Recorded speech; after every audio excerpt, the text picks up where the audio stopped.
Muy buenas noches, tengan todos ustedes, estimados colegas, estimados amigos. Soy su servidor, el maestro José Miguel González Sánchez, quien a nombre de Buró Jurídico Investigador les da la más cordial bienvenida a esta plática en nuestra serie o en nuestro ciclo de Jurisconsultus Noctem, hoy con el tema Los remates inmobiliarios.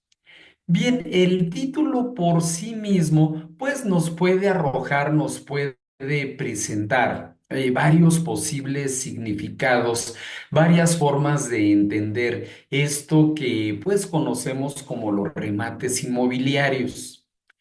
Si bien es cierto, hoy un tema muy en boga que se presenta y sobre todo a través de clientes, a través de posibles clientes, nuestra función como abogados, como asesores, es el hecho de preguntarnos, oiga, es que es negocio, no es negocio, un remate inmobiliario, un remate bancario.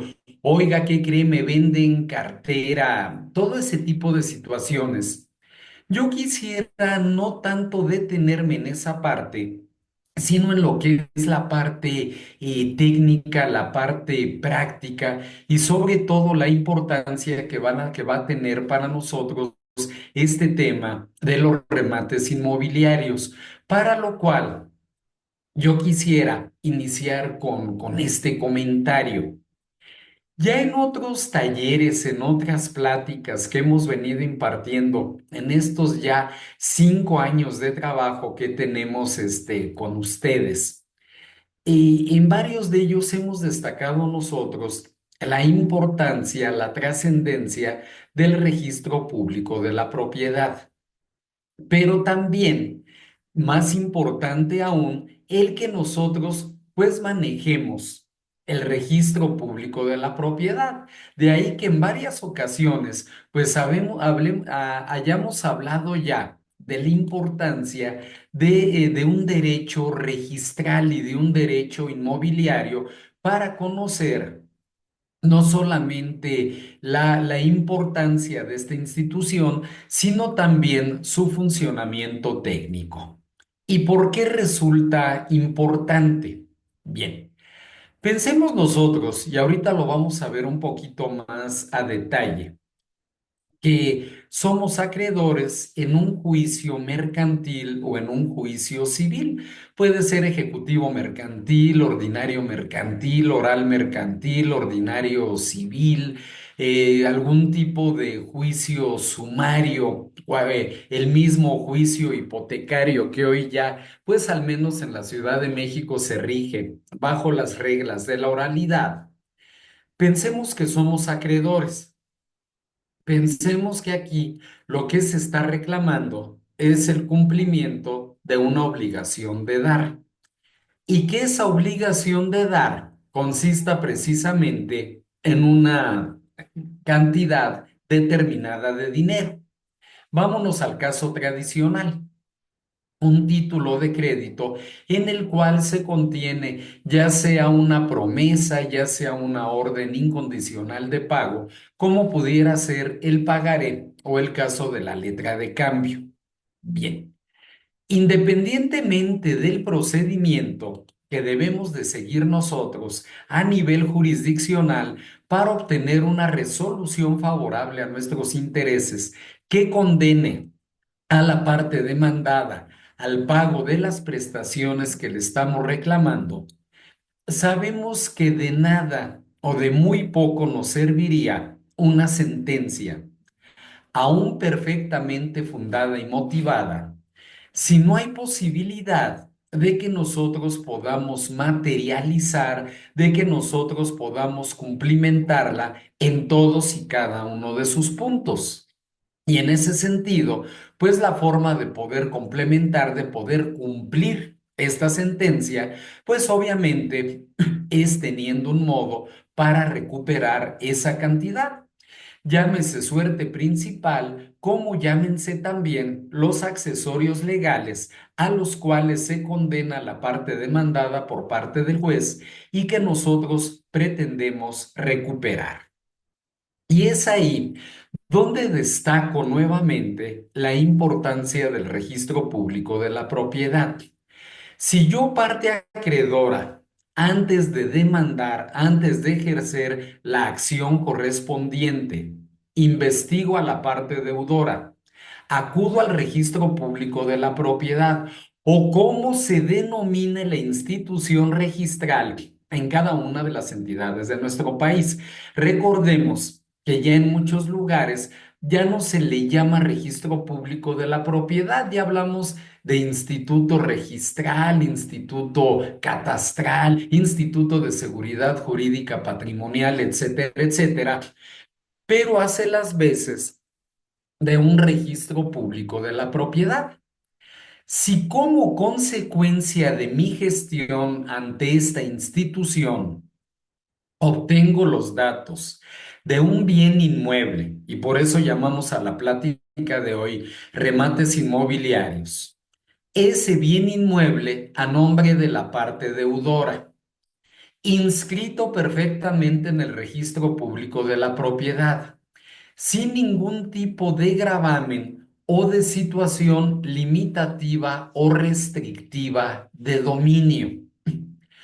Absoluta propiedad del acreedor y no parte de una copropiedad, y con un valor que iguala o supera lo que yo le voy a reclamar, pues entonces vamos ya por un excelente camino, porque esa será mi garantía de recuperación. En su momento, en la parte ejecutiva, embargaré el inmueble. Pediré al juez inscribe el embargo del inmueble en la institución registral. Y de no lograrse el pago de aquellas prestaciones a las cuales fuere condenada la parte demandada, estaremos en posición de solicitarle a dicho juzgador haga trance y remate del bien embargado y que con el producto de este bien, con el producto de esta moneda de remate, se haga pago a la parte actora. Bien, es la mejor o una de las mejores garantías de recuperación. Un error que yo considero craso, pero en el cual, sin embargo, he incurrido en varias ocasiones y creo yo que todos en algún momento lo hemos hecho, es el pretender ir a requerir de pago a alguien, aun cuando ya existe el soporte de un auto con efecto de mandamiento en forma, e ir con la vana o poca esperanza de constituirnos en el domicilio de la parte demandada, que éste nos abra la puerta, que nos atienda de manera personal, que podamos hacerle el requerimiento de pago y que de no darse dicho pago, cuente con bienes suficientes de su propiedad para poderlo señalar en embargo y garantizar el adeudo. Y si el sueño fuera poco, todavía esperamos más, que si se trata de bienes muebles, nos permitan sustraerlos del domicilio de la parte demandada. Sabemos que este escenario, tal y cual lo establece la ley, cada vez es más difícil, cada vez es más complicado de lograrse. ¿Por qué? Porque hoy para los demandados es muy fácil decir no te abro, me opongo a la diligencia o incluso recurrir a la violencia para evitar que esta diligencia se lleve a cabo. Es entonces, ante este escenario, que destaco la importancia de conocer el funcionamiento del registro público de la propiedad, sus trámites, los servicios que nos presta, cómo hacer las consultas de folio real, cómo en el propio folio real distinguir lo que es un asiento principal de un asiento accesorio. El poder advertir si gravita sobre el inmueble algún tipo de embargo, algún tipo de hipoteca, algún gravamen que restrinja o limite el dominio que el titular del derecho de propiedad tenga respecto de ese bien inmueble. ¿Por qué? Porque si nosotros no llevamos nada preparado, y vuelvo a insistir en ello, nuestra diligencia tendrá en realidad muy pocas probabilidades de prosperar. Bien, en ese sentido es que el remate inmobiliario puede presentarse como consecuencia de una sentencia a nivel jurisdiccional, como consecuencia de alguna resolución de carácter administrativo, como puede ser por parte de un órgano recaudador, llámese el SAT, el Servicio de Administración Tributaria, llámese el Seguro Social o cualquier otro ente de la administración pública, sea federal o local, que tenga facultad de determinación, en este caso, de lo que son contribuciones y pueda requerir coactivamente el pago de las contribuciones omitidas, vía administrativa o vía judicial.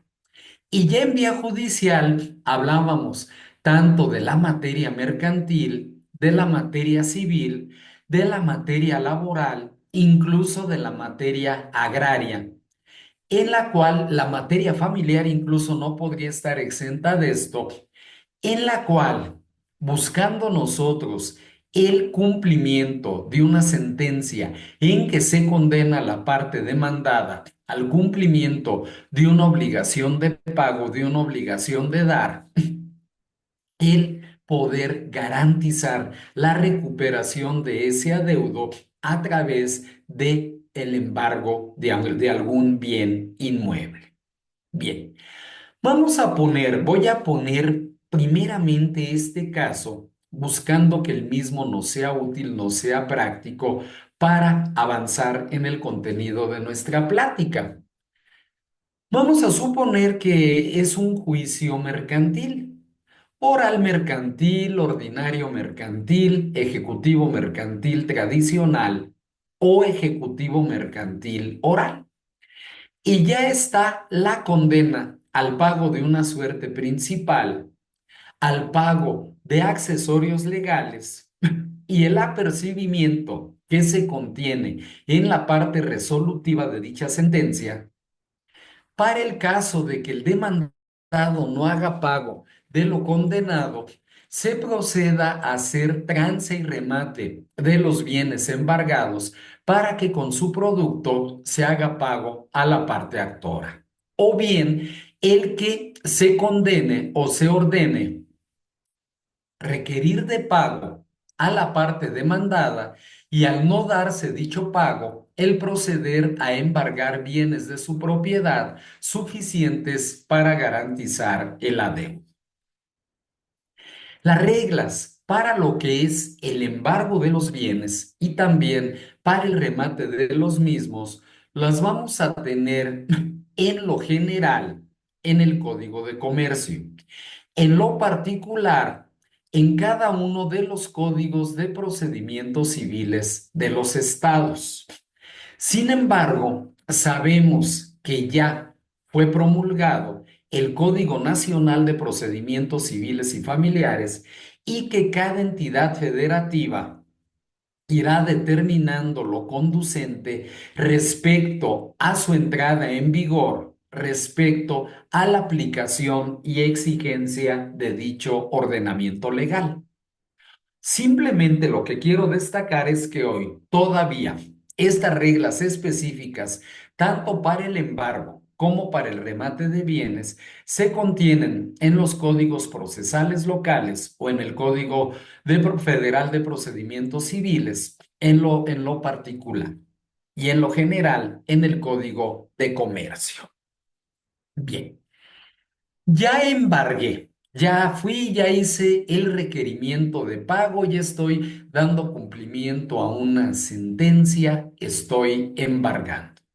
Bien, aquí lo importante es que en esta diligencia de embargo, yo de antemano sepa que voy a embargar un inmueble, ese inmueble en concreto.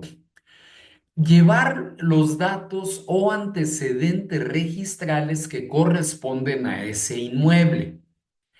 Hoy en día, estos datos se contienen en el folio real electrónico que maneja cada una de las instituciones registrales de las entidades federativas. Antes, el sistema de ubicación e identificación era un poco más complejo, ya que se formaba de cuatro datos de ubicación, que eran partida, volumen, libro y sección, y estos se consultaban en los volúmenes del registro público de la propiedad. Pesados, polvosos, deteriorados en algunos casos, pues ya carentes de algunas fojas que se habían ido perdiendo, sustrayendo con el tiempo. Hoy es a través de un folio real electrónico cómo podemos hacer nosotros esa búsqueda. Requiero de pago a la parte deudora. No verificándose el pago, se le hace saber que tiene el derecho a señalar bienes de su propiedad para garantizar el adeudo y que si no señala bienes o que los que señale no resultan suficientes para garantizar el adeudo, el derecho a señalar bienes corresponderá a la parte actora. Hago el señalamiento de bienes, le indico al señor actuario, señorita actuaria, cuál es, en qué consiste el inmueble, la dirección, lote, manzana, clave catastral y sobre todo el folio real electrónico, para que así lo asiente en su acta. Y una vez que este actuario dé cuenta al juez del conocimiento, con el contenido de dicha acta, solicitarle yo al juez ordene la inscripción del embargo al instituto registral correspondiente, adjuntándole aquí copia certificada de la diligencia de embargo. Bien, ¿qué errores o qué escenarios adversos pudieran presentarse en la diligencia que estoy comentando? Que yo embargue sin haber consultado el registro público de la propiedad, que yo le diga al actuario, señalo para embargo el inmueble en que se actúa, pero me reservo el derecho a proporcionar los antecedentes registrales de este inmueble. El actuario lo va a sentar así en su razón. El problema es que si el inmueble no está inscrito a favor del demandado, se me va a caer el embargo y voy a tener que solicitarle al juez que requiera nuevamente de pago a la parte demandada, obviamente acreditando que ese inmueble no está a nombre de dicho demandado. Otra situación más, y lo comentaba en uno de los señalamientos que hice hace algunos minutos. Sí está a nombre del demandado, pero no de forma exclusiva. El demandado está casado por sociedad conyugal o ese demandado fue en su momento coadjudicatario y hoy copropietario junto con sus hermanos de un inmueble que fue motivo de una adjudicación sucesoria. Entonces es copropietario. Yo no podría aquí embargar la totalidad del inmueble, ni tampoco en el caso de la sociedad conyugal, porque es una copropiedad. Tendría en todo caso que embargar la parte alícuota de copropiedad que le corresponde al demandado, no así la totalidad del inmueble. Si yo al actuario le digo, embargo el inmueble, así lo asienta en su razón, da cuenta con ello al juez. Y yo le promuevo al juez solicitando que mande inscribir, que ordene la inscripción del embargo. El juez lo va a proveer de conformidad. Pero el registro público de la propiedad le va a contestar al juez diciendo que no es posible dar cumplimiento a su orden de inscripción de embargo, puesto que el mismo forma parte de una copropiedad y que por lo tanto el demandado no es propietario de forma absoluta de dicho inmueble. Ya se me cayó otra vez. ¿Cómo debí de haber entonces embargado? Habiendo señalado para embargo la parte alícuota de copropiedad que le corresponde al demandado respecto del bien inmueble. De ahí entonces, insisto, y perdón por tanto insistir en ello, de conocer, de manejar a la perfección el registro público de la propiedad. Otro caso más, supongamos que aquí la obligación de pago fuera, en este caso, el cumplimiento de la obligación se pudiera conseguir de una forma más directa. En el caso de los juicios hipotecarios, aquí desde el principio se afectó un bien inmueble específico en hipoteca. Y lo que voy a pedir en la vía hipotecaria es que se haga efectiva la garantía, se ordene el trance y remate del bien hipotecado o, en algunos casos o supuestos, buscar la adjudicación directa del inmueble a mi favor. Ya embargué, ya el registro público de la propiedad informó al juez que quedó debidamente inscrito el embargo ordenado por el juez. Ya transcurrió el término que la parte demandada tenía para dar cumplimiento voluntario a la sentencia. No lo hizo. Al no hacerlo, entonces procederé o solicitaré la ejecución forzosa de la sentencia, pidiendo el que se lleve a cabo el trance y remate del bien. La plática de hoy la hemos acotado al caso de los remates inmobiliarios, es decir, embargué un inmueble o hablamos nosotros de derechos reales como el de hipoteca, en el cual este inmueble desde el principio fue afecto como garantía al cumplimiento de una obligación principal. Pensemos en un contrato de mutuo con interés y garantía hipotecaria. El banco me presta dinero, pero como garantía y con mi consentimiento queda hipotecado un bien de mi propiedad. Ese es el escenario. Quiero que se ejecute la resolución, que se haga efectiva la garantía o bien que se ordene que se lleve a cabo el trance y remate del bien embargado. Al tratarse de bienes inmuebles, necesariamente voy a tener que exhibir el certificado de gravámenes expedido por el registro público de la propiedad o como se llame la institución registral en esa entidad federativa. Bien. Ahí el juez va a constatar efectivamente la identidad del inmueble que aparece en ese documento, en ese certificado, y aquel que señalé yo para embargo en su momento. Va a verificar que efectivamente esté a nombre del demandado y que no conforme una copropiedad. De igual forma, corroborará que no exista ninguna anotación preventiva o restrictiva de dominio, ya que todo esto, en su caso, impediría que nosotros llevemos a cabo el remate. Una vez que ya se dé esa validación, vamos a designar perito evaluador de nuestra parte para que rinda el dictamen correspondiente. Tenemos el derecho de designar perito de nuestra parte.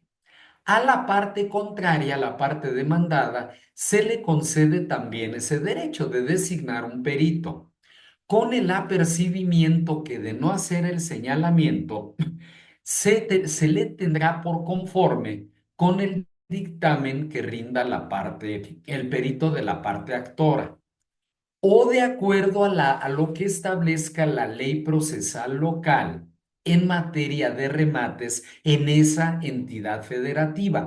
Ahí es uno de los puntos donde nos va a ayudar bastante nuestro Código Nacional de Procedimientos Civiles y Familiares, que va a unificar, que unifica ya todos esos procedimientos que a nivel local diferían los unos de los otros, muchas veces en grado considerable. Entonces se rinden los dictámenes. Vamos a suponer que hubo peritos de ambas partes. Si los dictámenes son contradictorios, el juez designará un perito tercero en discordia. Ya hay dictamen, ya hay un dictamen, llámese el del tercero en discordia o llámese el dictamen del perito de la parte actora cuando la parte demandada no hizo designación de perito. Entonces ya podemos nosotros solicitar se señale día y hora para que en pública almoneda se lleve a cabo el trance y remate del bien embargado. En ese proveído se ordenará la publicación de edictos con la periodicidad que contemple el Código de Comercio o la ley procesal local. Edictos que se publicarán ya sea en el Boletín Judicial, en el Diario Oficial de la Federación, en la Gaceta de la entidad federativa, en un diario de mayor circulación, en la tesorería o en los lugares que determine la autoridad. Ahí tenemos que ser muy escrupulosos, muy meticulosos, que las publicaciones se lleven a cabo de manera correcta, que los datos sean correctos y que coincidan las fechas de publicación, al menos yo siempre así lo manejo. Si se ordenan dos o tres medios o más, vamos a suponer, el juez ordenó que se publicaran en el periódico tal, un diario de circulación nacional, en el boletín judicial y en el tablero de avisos, tanto del juzgado como de la Secretaría de Finanzas. Que el edicto vaya bien elaborado, preferentemente que se publiquen en la misma fecha todos los edictos y que entre la última publicación y la fecha de remate medien por lo menos 7 días. ¿Por qué? Porque si no fuera así, se nos vuelve a caer. En este caso, se nos cae el remate.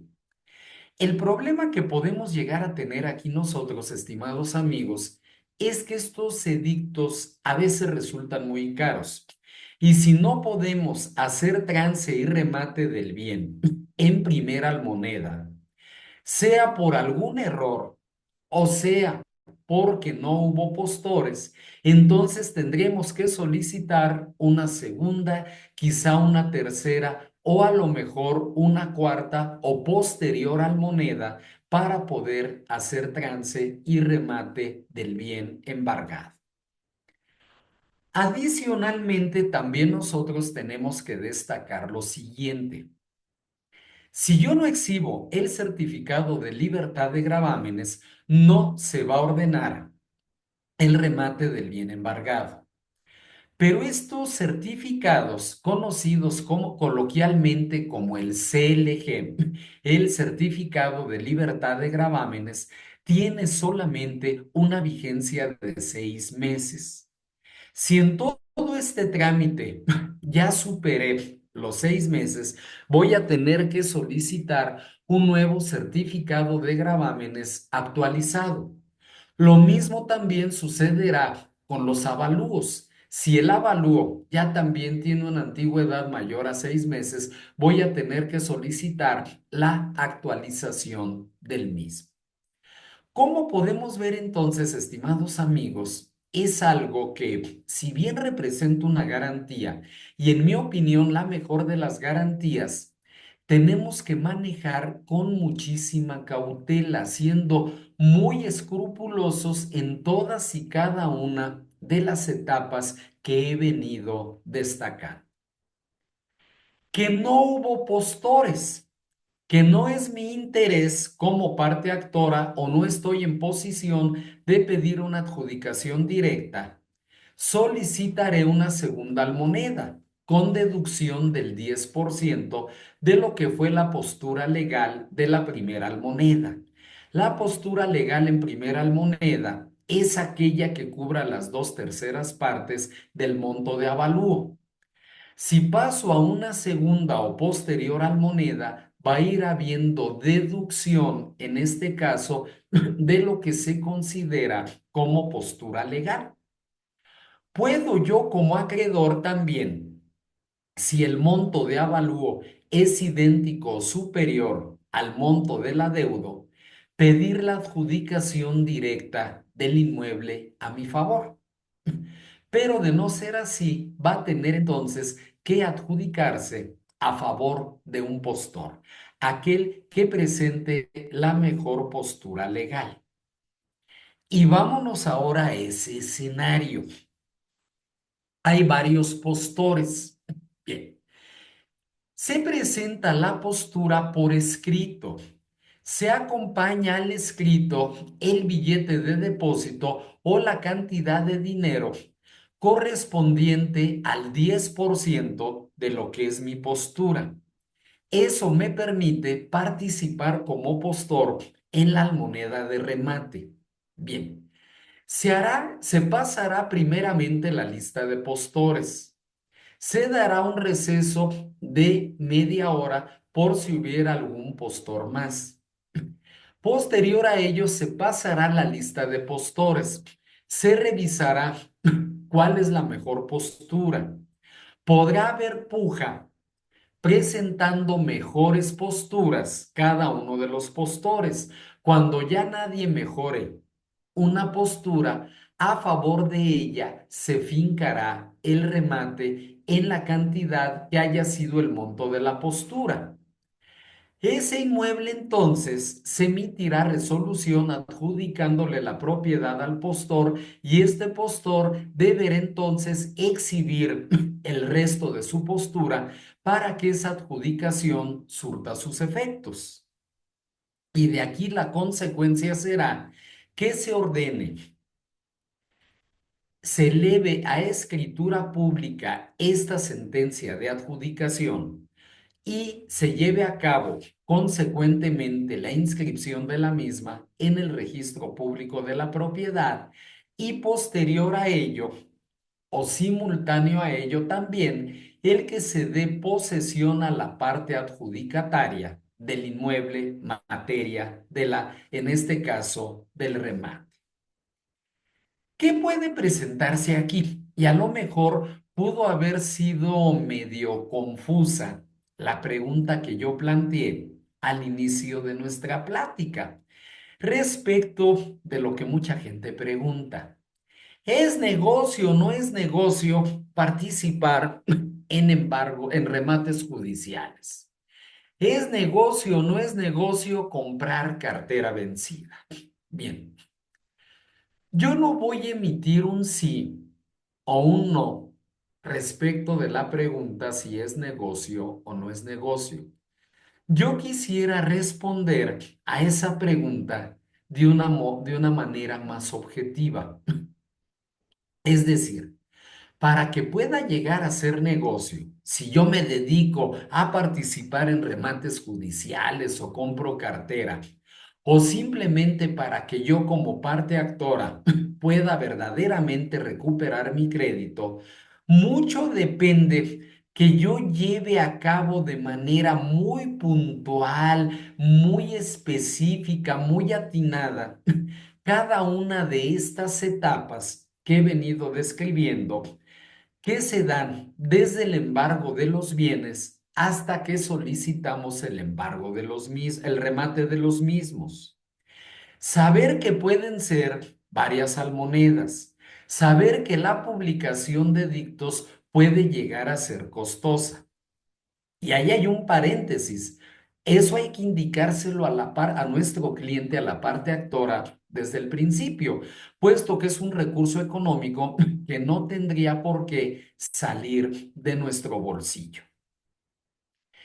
Y de igual forma, tomar en cuenta que esa resolución del juez, esa sentencia por la cual adjudica en propiedad el inmueble en materia del remate a favor del postor adjudicatario, puede ser impugnada tanto por el propietario del inmueble como por el ocupante del inmueble o incluso hasta por un postor que no haya resultado adjudicado respecto de su postura, puede ser entonces impugnado a través de la vía del amparo directo.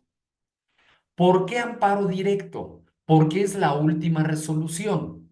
A lo mejor podríamos confundirnos y pensar en un amparo indirecto, pero no. Por tratarse de aquella resolución que pone fin al proceso, sería un amparo directo. Y esto se lleva tiempo. Hay que tomarlo en cuenta. La forma en que pueda defenderse la parte deudora como propietario del bien o algún ocupante del bien. Algunos argumentan ser arrendatarios, comodatarios o en este caso causavientes del titular de ese derecho que fue transmitido en propiedad a favor de otra persona. Hay que ser conscientes de ello. El caso de las sesiones de cartera vencida.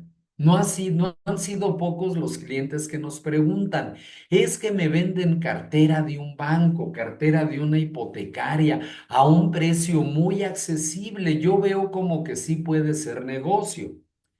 Yo le respondo, y yo también veo que lo puede ser, pero en la medida que lleves a cabo todos estos trámites de manera correcta y te armes de paciencia, porque es importante aquí eso, tenemos que armarnos de mucha paciencia.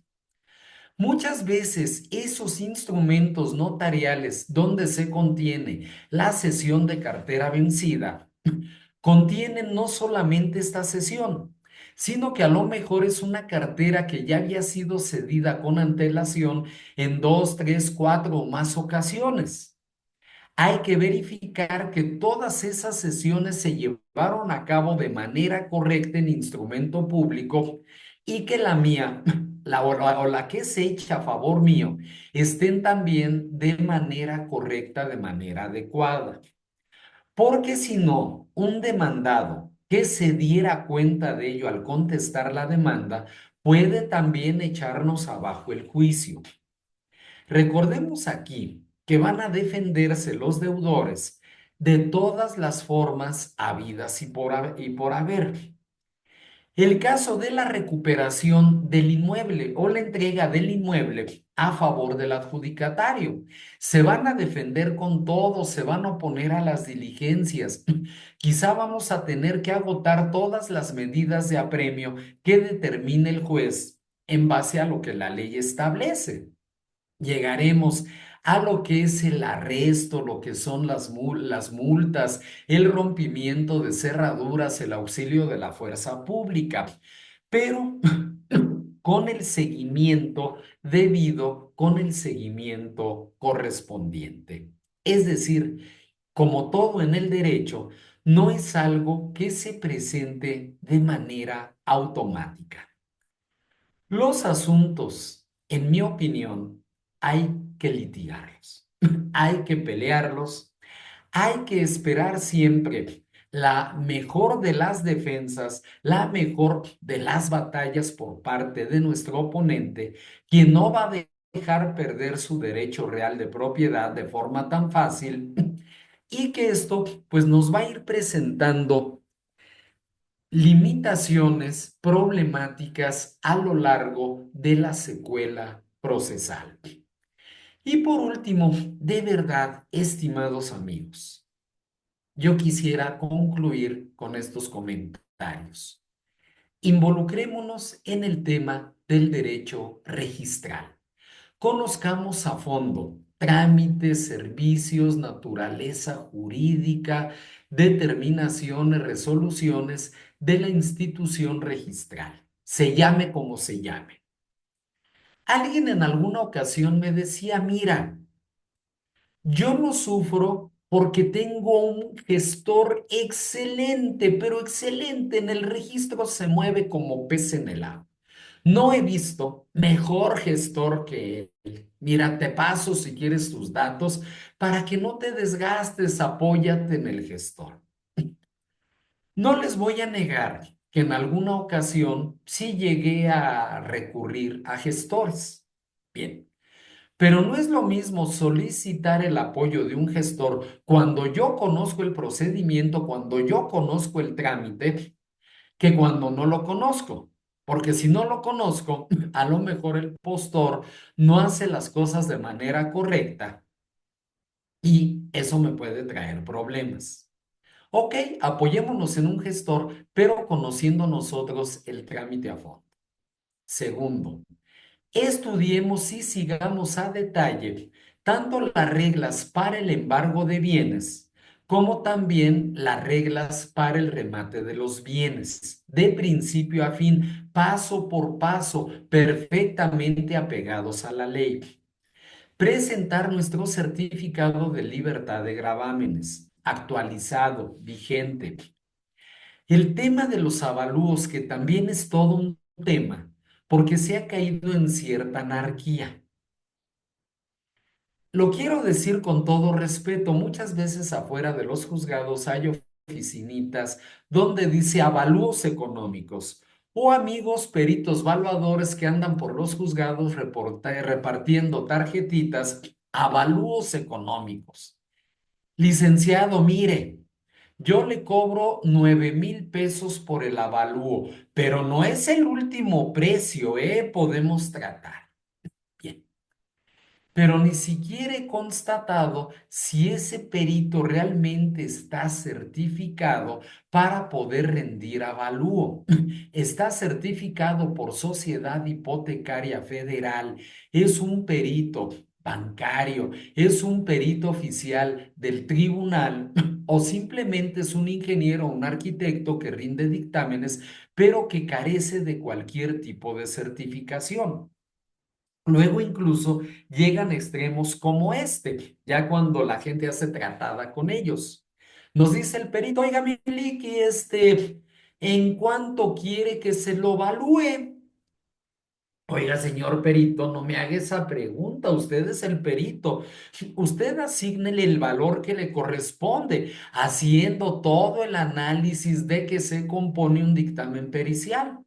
Ah, sí, licenciado, lo voy a hacer, pero yo le puedo echar pluma, ¿eh? Si usted me dice aumentale, si usted me dice réstale, yo lo hago. Busquemos peritos certificados, peritos que, que tengan esa autorización para poder dictaminar de tal forma que que el peritaje, que el dictamen sea objetivo y que no haya forma de que nos lo echen abajo, de que lo objete la parte contraria. En ese sentido también hay que protegerse. Llevar a cabo las publicaciones de dictos en la forma en que lo indique el juez. Ver que sea el número de publicaciones que se ordenó. Buscar que coincida la fecha de publicación en cada uno de los medios de publicación que ordenó el juez. Constatar también que entre la última publicación y la fecha de remate, media el término en días que el juez o la ley indican al respecto. Estar presentes en la almoneda de remate, porque si no, esta no se lleva a cabo. Ver cómo se conforman las posturas de los distintos postores asistentes. Ver si nos conviene o si nuestro cliente nos da la línea de participar también como postores o incluso de solicitar la adjudicación directa del bien.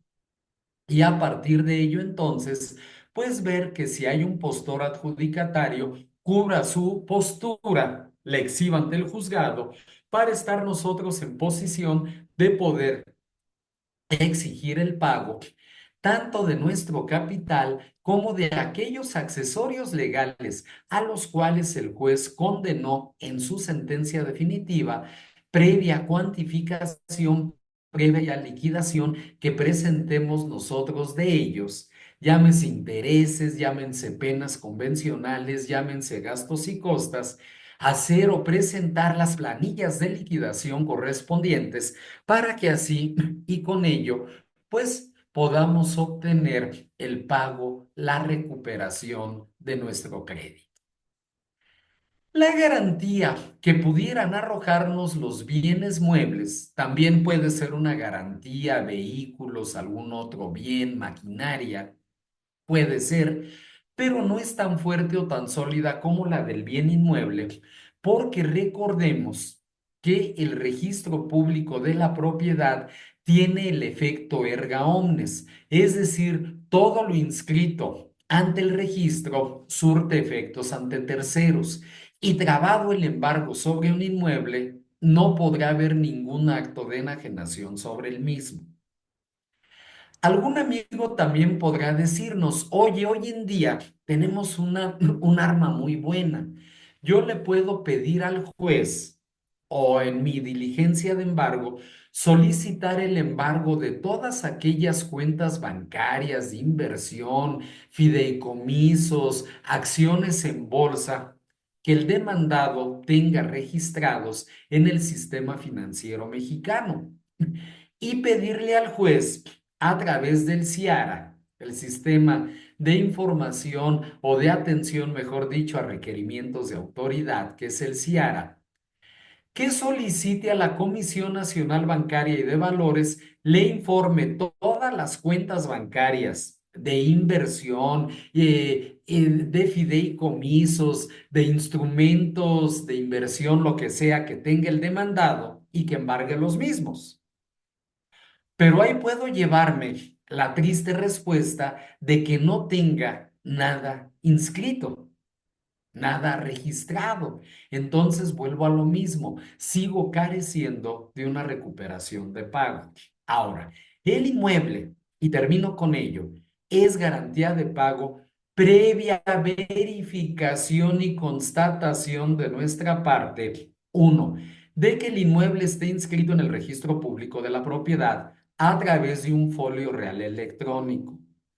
Dos, que se encuentre a nombre de la parte demandada, de la parte deudora.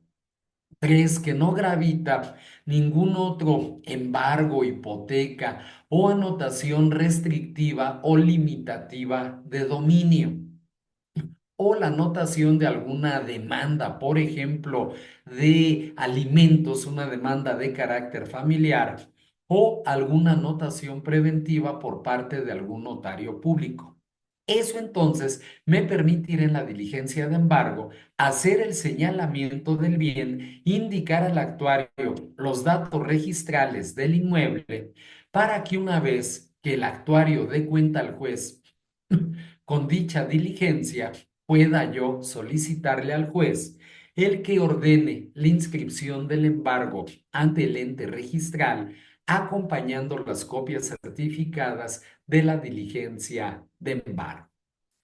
Muchas gracias de verdad, estimados amigos, por su presencia en esta plática Juris Consultus Noctem.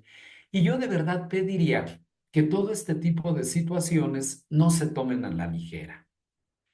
Puede ser buen negocio, quizá, si lo quieren ver desde esa perspectiva, siempre y cuando lleven al pie de la letra todo esto. Puede ser una verdadera garantía de recuperación de un crédito en la medida en que yo me esmere en la debida prosecución procesal de todo esto que hemos señalado. De no ser así, se nos puede caer, puede ser un bien de copropiedad que si bien puedo embargar, no voy a poder rematar y situaciones que se presentan al respecto. Muchas gracias y quedo a sus órdenes para cualquier comentario, para cualquier duda. Muchas gracias, maestro José Miguel. Súper excelente conferencia. En este momento abro micrófonos para que alguien quiera preguntar, comentar algo. Adelante, puede abrir su micrófono, por favor.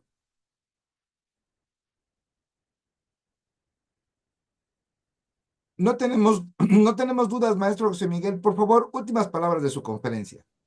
Claro que sí, maestro Jorge, pues agradecerles nuevamente el favor de su asistencia a esta plática Jurisconsultus Noctem, que busca sobre todo presentar a todos ustedes temas actuales, temas de relevancia, temas de donde se requiere precisamente de ese expertise, de ese detalle, de esa técnica jurídica que nos permita obtener resultados en nuestra práctica profesional.